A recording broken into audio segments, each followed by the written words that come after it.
So in my officiating travels this week, there were three things I heard from coaches. Two I liked, one I didn't. These were like post-game situations where I was just there trying to stretch my legs and overheard some things going on. So first one was a coach that very specifically said, and this was after a couple difficult losses, that said, we have a plan.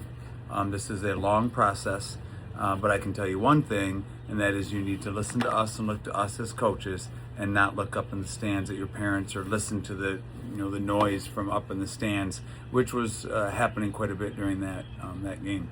What a great comment from that coach to just make it clear that this is a process, that we might not have won this game, but we have a plan and we are your coaches. And I think that's an important message to say that you need to listen to us and not listen to what's happening in the stands. And it wasn't screamed or yelled. It was just a very clear, we have a plan, you will buy into the plan, or you won't. But if you do buy into the plan, you listen to us and you don't listen up there.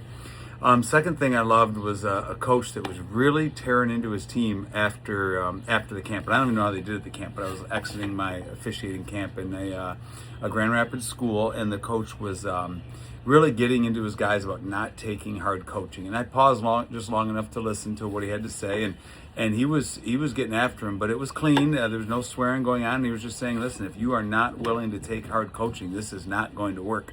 I love that. I think that's a great message. And I do think summer coaching sometimes needs to be a little bit more chill. You need to sit back and let guys figure it out. But I also think there's times to set the tone for how you expect it to be. I'm going to assume that hard coaching was being, leveled with love and patience and positivity and all of that, because once you do that, once you show you love them and you care about them, and there's positivity built in there, then you can do the hard coaching. And then if they can't take the hard coaching, you have every right to say that that's a problem. But certainly it has to be built with love and communication first.